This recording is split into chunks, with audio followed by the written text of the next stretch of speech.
えぐるようなひどい話見つけて何もやる気がしない午前中は寝てました午後になってもまだ寝てる You know, my home city of New York, it ain't no small town, but now that I'm in Tokyo, man, this place is busy, crazy, very electric, and I just can't wait to get out there and connect. Let's go.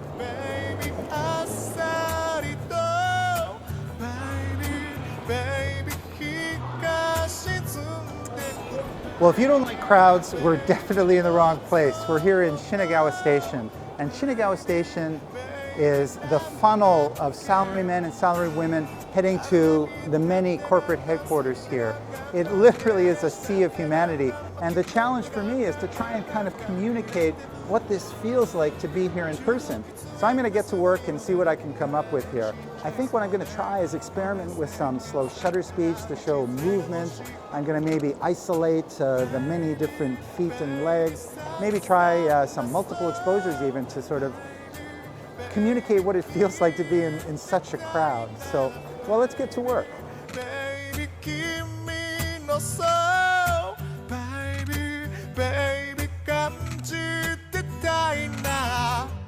Well, I think when I first came to Japan, this is kind of what I experienced, but everywhere. And it's a little bit disconcerting, even for an urban guy like myself.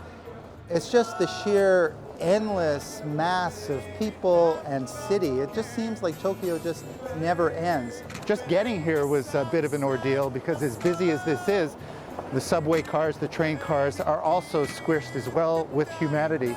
My challenge here as a photographer, of course, is to capture what that feels like. Not an easy challenge, but I'm definitely going to give it a shot.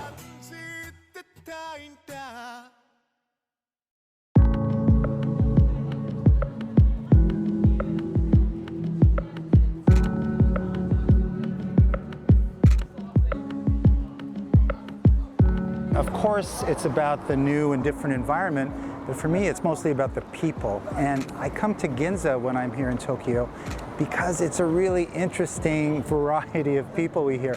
It's a pretty Tony area. It sort of reminds me of my hometown, 57th and 5th Street, with the high-end shops. And you're going to see a variety of different characters. And for me, you know, that's what makes travel exciting because my camera is an excuse to not only just capture people as they kind of move and make interesting pictures, but also make contact with them and maybe ask them if I could, you know, do a portrait of them and learn a little bit more about them. And, you know, being this generally shy guy, the camera sort of takes me out of my comfort zone. And I've had some wonderful experiences meeting and speaking with people. And that's the real education for me when I'm traveling, is to learn from the locals about, you know, where it is that they live and what's important to them about being here. So, hey, the light's going to change. I want to get, there's some good light there. I'm going to go over.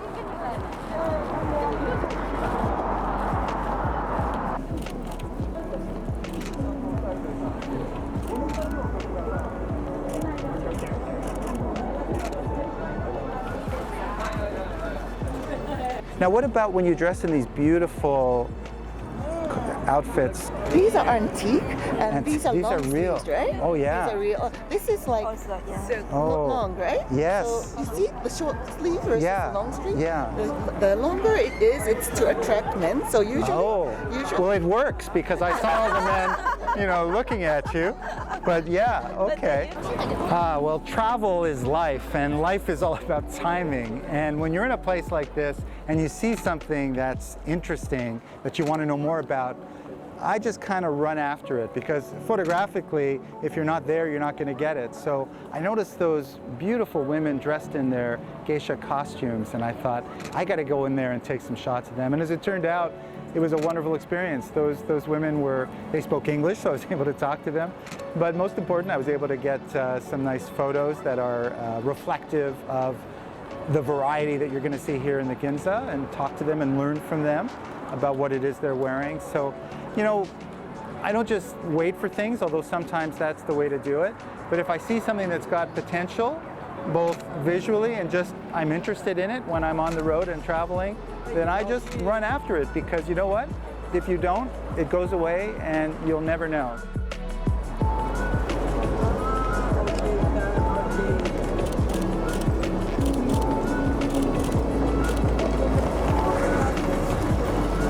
I took your picture.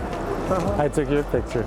You've been photographing here for a long time? Have you been a photographer a long time? 50 years. 50 years. 50 years. Wow. So you a long time.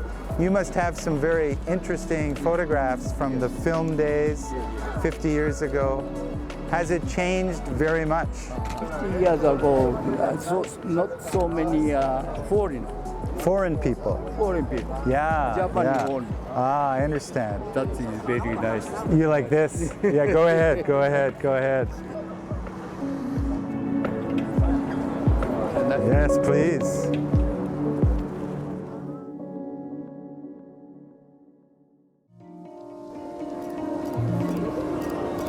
You know, if I was a comic book writer imagining the future, I think I would imagine this area, Shibuya in Tokyo.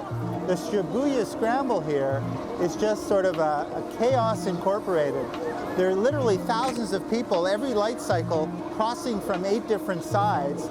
It's kind of mad and crazy, and you couple that with this incredible visual and all the lights and the sounds and the noise, and it just feels kind of surreal. And this to me is really what Tokyo is all about.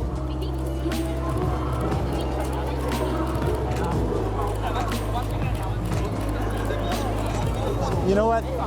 No one usually gets hurt. Ah, gotcha.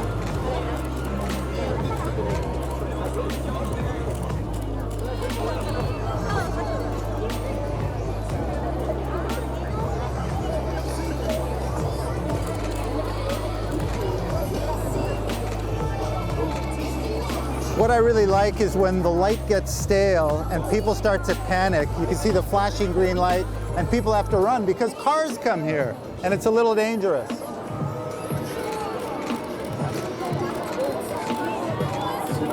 See, look at them run for their lives.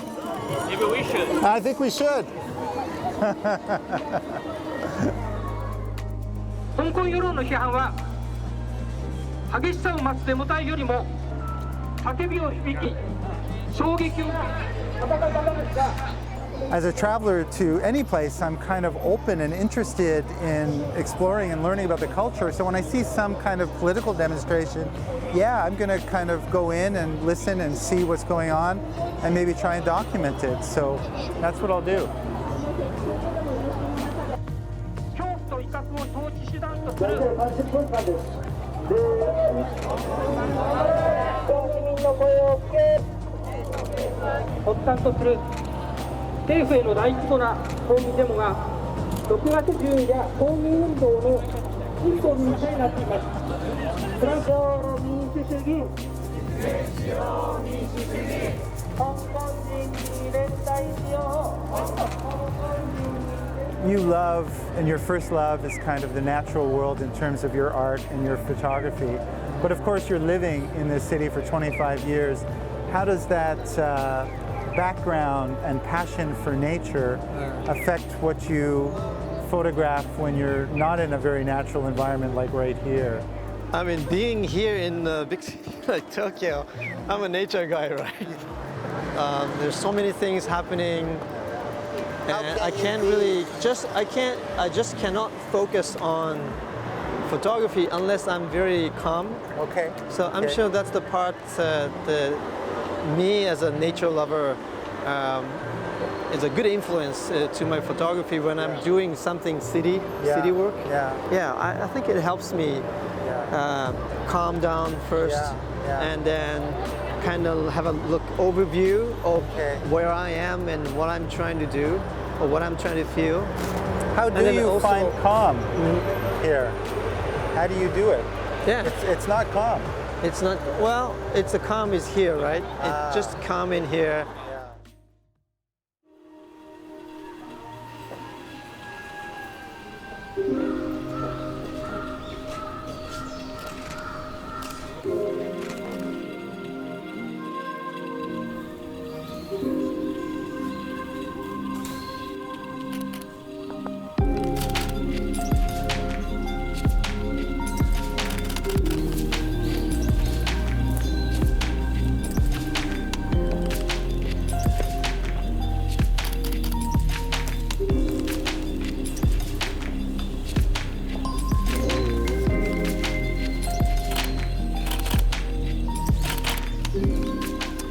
this is kind of what I live for when I'm traveling. Following the beaten path to a certain extent, but then veering off it when I see something like this gentleman clearing the road here. I was able to kind of come off the regular path and spend a little time photographing him and what he was doing in this very quiet, kind of private environment. He noticed me, but he didn't seem to mind, and I was able to get a photograph that, you know, the typical tourist isn't going to get. And that's because my eyes are open and I'm looking for things not just in front of me, but most of the great moments are kind of on the periphery. You just have to go out and discover them.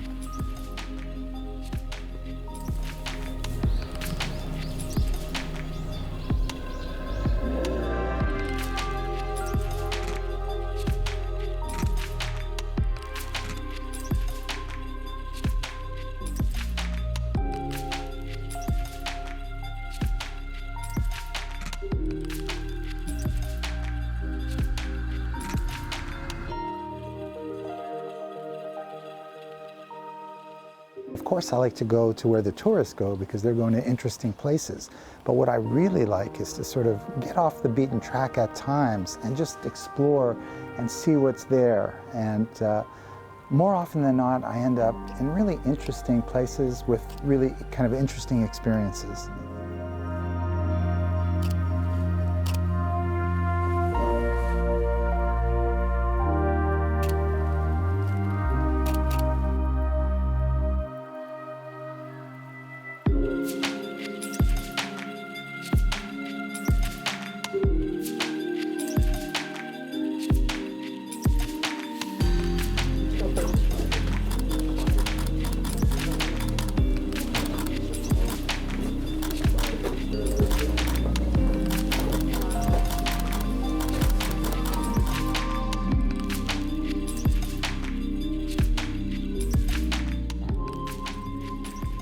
That was kind of special to me, just seeing this kind of mysterious woman in kind of a dark alleyway here in Kyoto.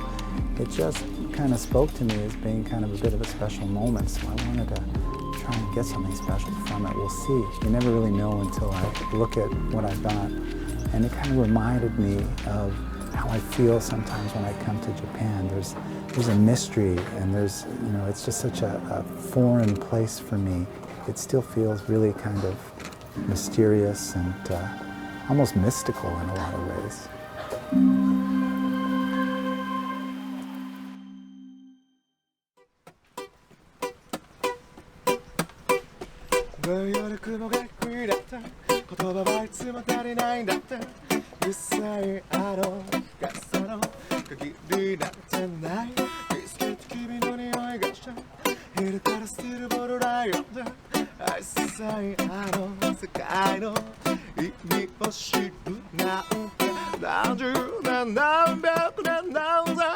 Very civilized to not eat while walking. Well, nothing to do with the civilization. Because bad things can happen if you're doing that, right? Well, I think when we eat, just focus on eat. Yes, yes. And, you know, do other things after you finish eating. I mean, that's a good idea. You think so? Especially, you know, they're showing eating on a stick if you trip. Try that. Chili man. Okay. I eat the whole thing? Yep. You can just, you can feel, and it's a little fish, but Okay. you can feel Japanese pepper. Oh, it's not so spicy, but it's very good. Doing pickles, completely pickles. Wow. Nothing else. Yeah. It says 2,400, which is like a $20 $20 for that fruit. Yeah.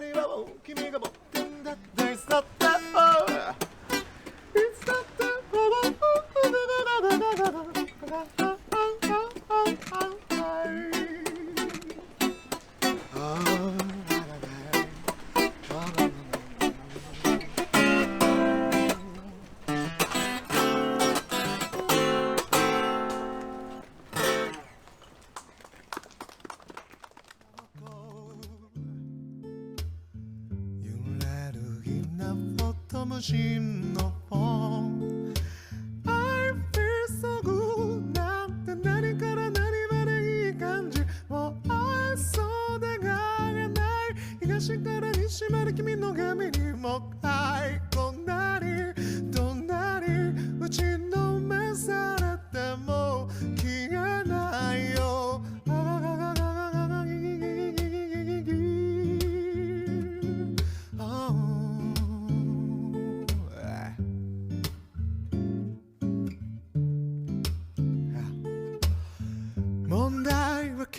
中の誰かが消えないってことでも Wow, what an amazing time we've had here in Tokyo. You know, this city really is a fine balance between chaos and calm. It's mysterious, but it's also familiar to me. We've had an incredible time here. I've made a lot of new friends and we've had some great experiences. You know, this Sea of Humanity is available 24 hours a day, and somehow everybody seems to live in kind of peace and order and harmony. It just works. At the end of every trip, you know, I'm kind of anxious to get home, but this time, you know, I could stay a lot longer. I know I'll be back.